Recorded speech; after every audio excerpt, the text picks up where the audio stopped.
Good evening, Huguenot Trail. It has been a few months since we have gathered for Roundtable. It is good to be here. I welcome everyone that is here and present, and for those of you viewing us on various social media platforms, we are happy to have you also. So we're going to begin as we normally do with our opening. I would ask everyone to please stand. Can we raise the screen? Oh, okay. All right, just move it to the side. All right. Please join me in the Pledge of Allegiance. Scout salute. I pledge allegiance to the flag of the United States of America and to the republic for which it stands, one nation, under God, indivisible, with liberty and justice for all. Two. All right, at this time, if everyone would join me in the Boy Scout oath. Signs up. On my honor, I will do my best to do my duty to God and my country, to obey the Scout law, to help other people at all times, to keep myself physically strong, mentally awake, and morally straight. Scout law. Scout is trustworthy, loyal, helpful, friendly, courteous, kind, obedient, cheerful, thrifty, brave, clean, and reverent. Two, you may be seated. And again, I would like to welcome everyone to the August Roundtable. We have some good information to share with you tonight. And without further ado, I am going to have Jamie come up to get us started, and I will move the flag from in front of the screen. We're not going to watch YouTube tonight, I promise. So thank you again, everybody, for coming out tonight. And my first order of business is going to be to introduce to you our new district executive. Very exciting to have Amelia Delaporte joining us here in Huguenot Trail. She has a long experience here with Scouting. She was in the first class of Eagles when the girls joined Scouting. She served as the James River District Executive for a while, and we are very fortunate that she is coming to us. So, Amelia, come on over. Hey, folks. Thanks for having me. That about summarizes it, but yes, I am a member of the inaugural class of female Eagle Scouts. My Eagle project is in district over at Midlothian High School, the benches for the band kids in the parking lot. My brother is Nawakwa Vigil. I'm Nawakwa Brotherhood. I maintained my membership through college with Tutelo Lodge out in Blacksburg. My family is entirely tied up in Scouting. My mom is a commissioner in Central Florida Council. My sister just got back from Jamboree as a patrol leader for Central Florida Council. So Scouting is my life and very much in my blood. So I'm delighted to be back. I actually was a scout in Huguenot Trail when I was a junior in high school with 888. And yeah, I went to Tech. I came back and I'm here now. Delighted to be back in the district and excited to work with you guys this year. But before I go on with district stuff, I'd like to introduce to you guys our new Scout executive, Mark Arnold, coming to us from Narragansett Council in Rhode Island.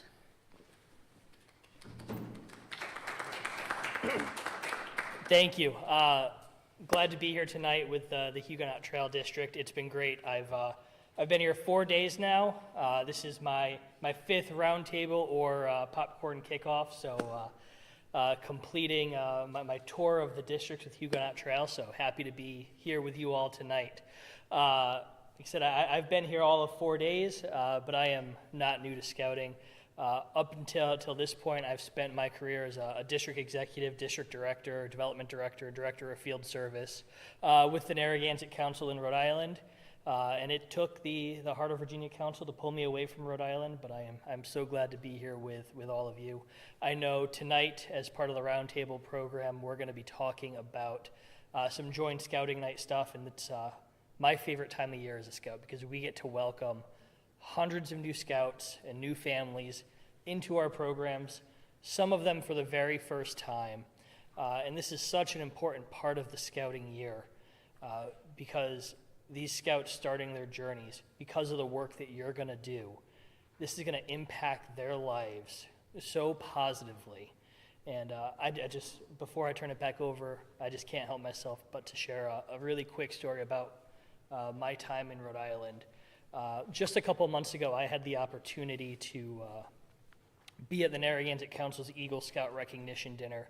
And Eagle Scout Courts of Honors, the recognition dinners, those are always such great events to be at because you see what these scouts have accomplished over their years on the scouting trail.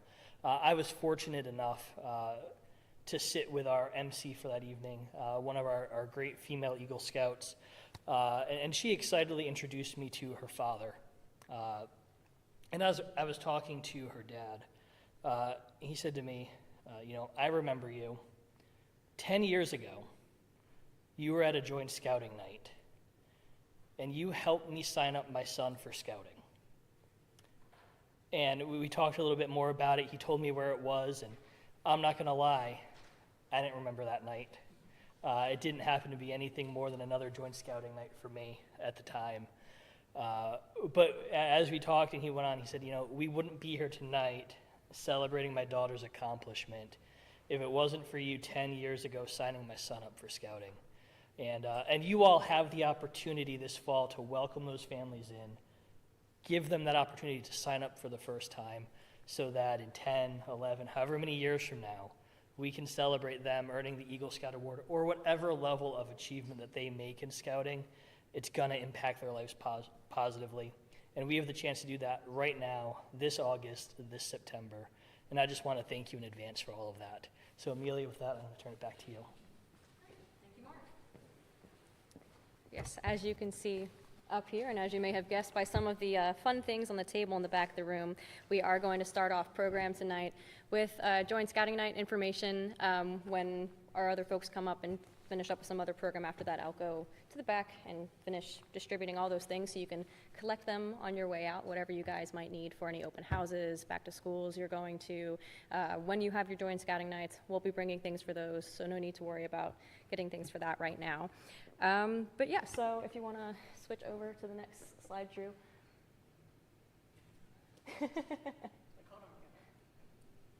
Excellent. I like the sword, by the way.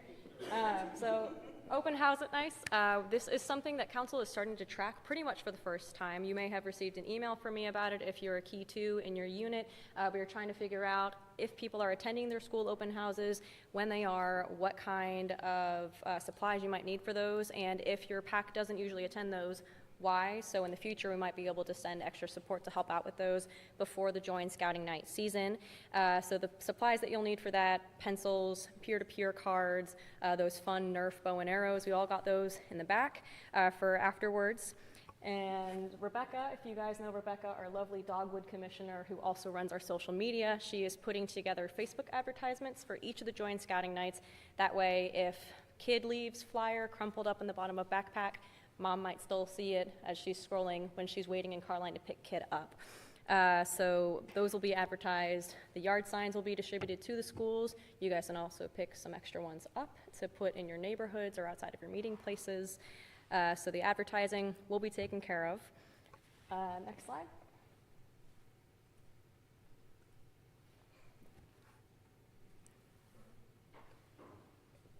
Excellent. So the most important thing that the units need to be concerned with for putting together for Joint Scouting Nights is the PAC handout.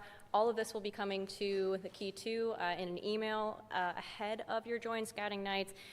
In writing, pretty much the same stuff that's right here, but that flyer is going to need to know what your PAC number is, where the PAC meets, when the PAC meets, who are the most important contacts, and what are some upcoming events on your calendar.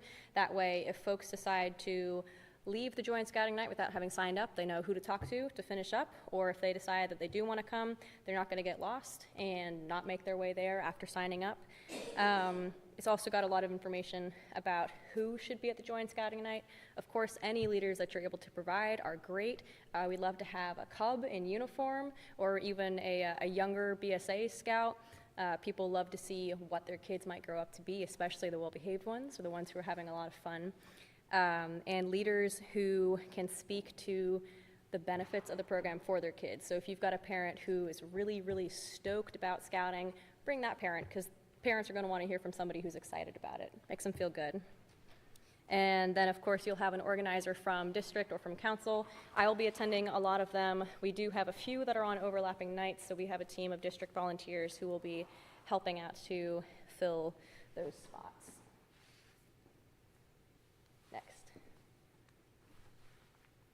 Perfect. Another thing that you guys can bring, if you have the time to make it, maybe you already have one, you might keep this for your own open houses, some sort of a trifold display or any sort of poster.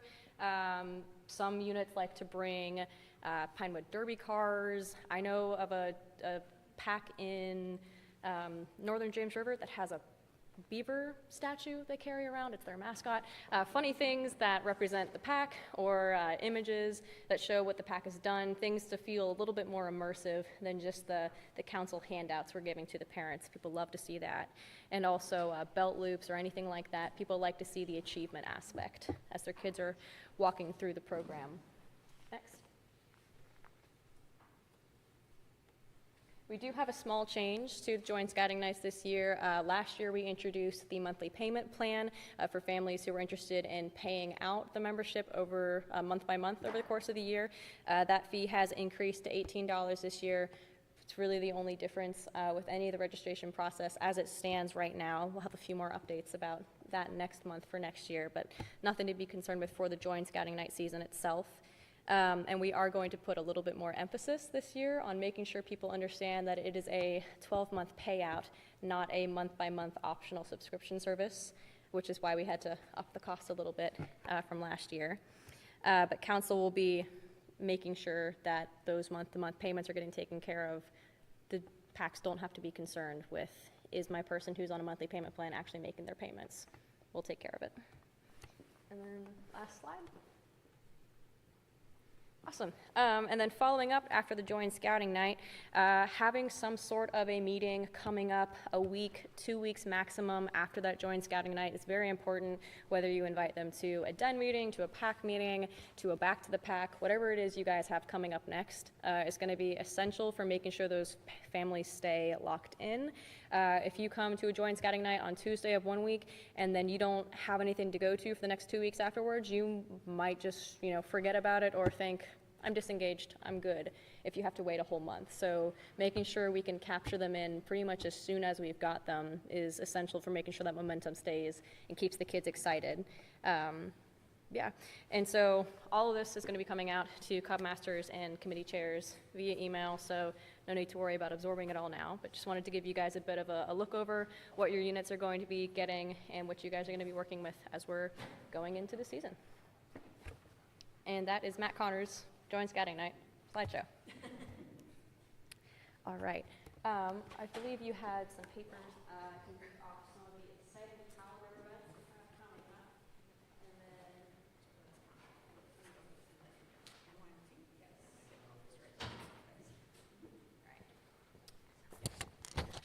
amazing. Well, since you guys are here, I assume you know how to read the council calendar. Phenomenal, very great. But there are a few things that I'd like to remind you guys of that are coming up on council calendar. For example, the fishing tournament coming up next weekend at T. Brady Saunders, free for all season pass holders, which is everybody. So if anybody is interested in just going out to camp to fish for a day, fun activity for kids, not too strenuous, nice way to round out the quiet programming of the summer post-camp. We've got a couple other events coming up related to T. Brady Saunders, the Lake Dillon Adventures. You can find out more about that on the council calendar and on the scouting event website, Blackbug. NYLT registrations are still open for those who have scouts who are eligible to attend NYLT. We've got a couple of discounts we can talk about if anybody has questions about those. Buckskin is going on right now, so that registration is passed, but NYLT will be coming up in September, the first weekend and the final weekend. As for product sale, the popcorn costume making workshop, if anybody likes to attend that, we've got that coming up also the first weekend of September, a month from yesterday. And then we've got ILST coming out in October, second weekend of October. and a few more district camporees, Creepy Hollow, things whose registrations aren't open yet, but all the placeholders are on the calendar. So by the time we meet again next month, a lot more registrations are going to be open for you guys to look into, and we'll be sure to have all those links in the next Roundtable newsletter. Okay, another thing that we've had a few questions about recently is the military fee waiver. I know we do have some military folks in this district. I was an Army brat when I lived in this district. So what it is with the military fee waiver is you have to be active duty military, currently a reservist, or what's the last one? What's that? Yes, or National Guard. So no retirees, pretty much everybody else, and they cannot register on paper to be eligible for the discount. They have to go through it online. There's going to be a couple questions about that, so I'm going to put together a little bit more of a detailed answer sheet for how to handle those questions if you get folks coming to you trying to register that way. So just be on the lookout and don't have too many questions now, because I will find a way to answer them all for you. It covers council and national fees? So the way that it works is that it's yes, it's the half. Yep. All right, Jamie?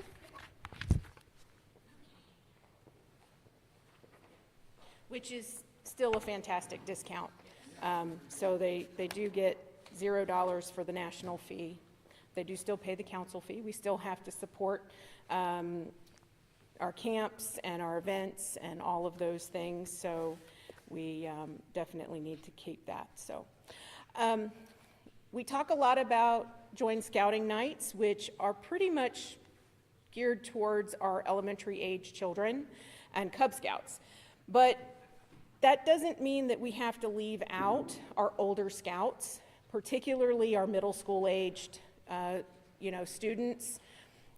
We find sometimes with 4th and 5th grade, they start to lose a little bit of interest in Cub Scouts. They might find some other activities to participate in. Sports starts to become more important, and they kind of forget a little bit about all of the fun that they can have. And most importantly, a lot of the independence that they can have when they join a troop.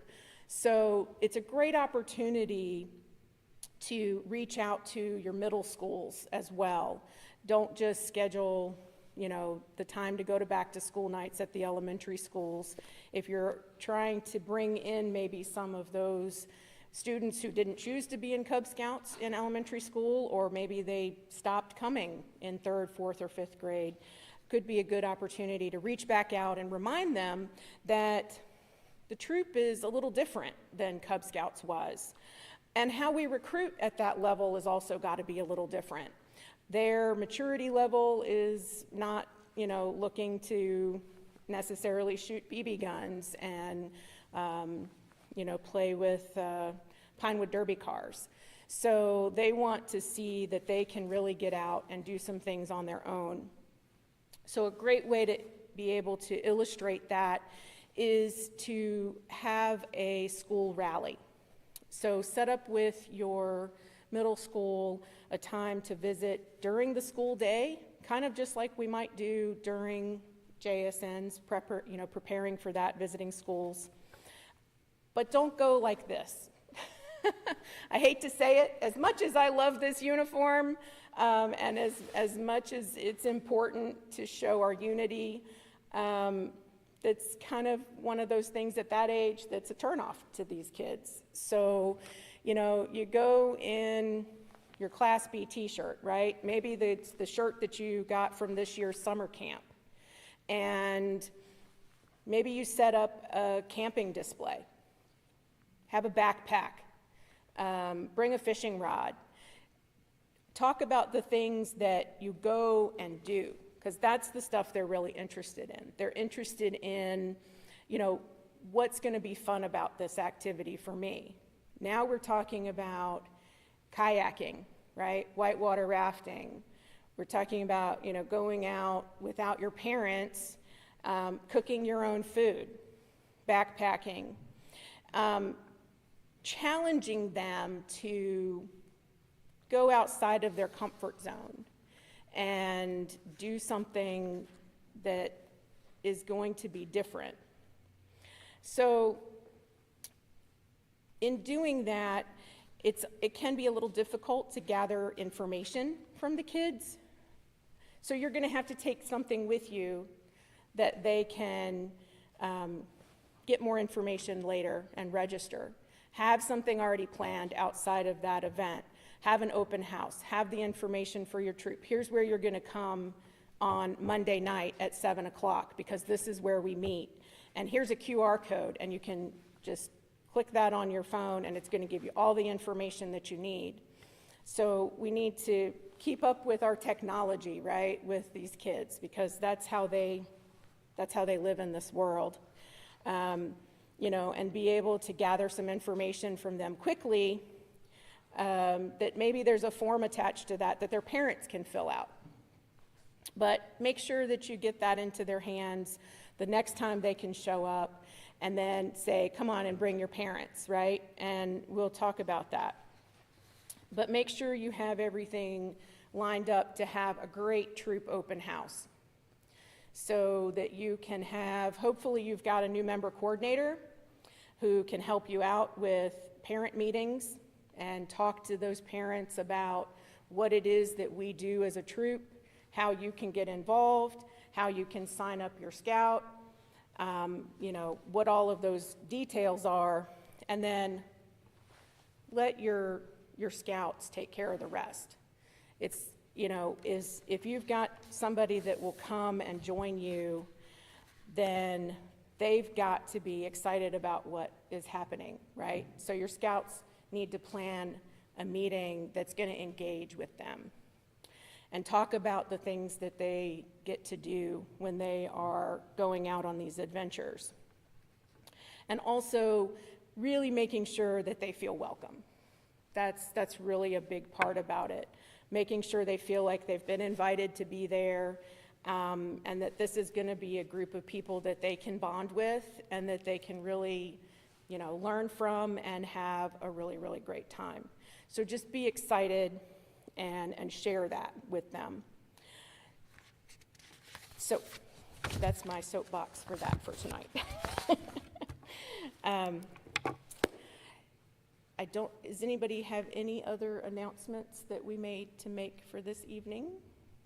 Anything that anybody else wants to talk about? I believe one thing Amelia might have missed is in talking about our fall product kickoff. We have our popcorn and peanut kickoff for Huguenot Trail next Tuesday, August 11th, and it is at St. Michael's. And I'm sure the information is on the council website for that. I think it's at 7, don't quote me. But we can send out that information. So if you're interested in picking up your product information and getting started with your fall fundraising, then that would be the place to go. All right, so if there is nothing else to be said, we will go ahead and close our roundtable meeting for this evening. I thank all of you for being here with us. And there is something else to be said. We will not have a roundtable meeting in September. Unfortunately, because we have joint scouting nights, which are wonderful, they conflict with many of our recruitment events that are scheduled for September. And a number of us have to be at those activities, and so we won't be able to host in-person roundtable in September. However, we will have Eagle Project reviews that night. So we still will have Eagle Project reviews going on here at St. John Newman at 7 o'clock in September. So if you have a scout that needs to come and meet with the advancement committee to get their project reviewed, then they will still be here to do that for you. So if I can ask everyone to please stand and join me. And may the great Scoutmaster of all Scouts be with us until we meet again. Thank you and good night, Scouters.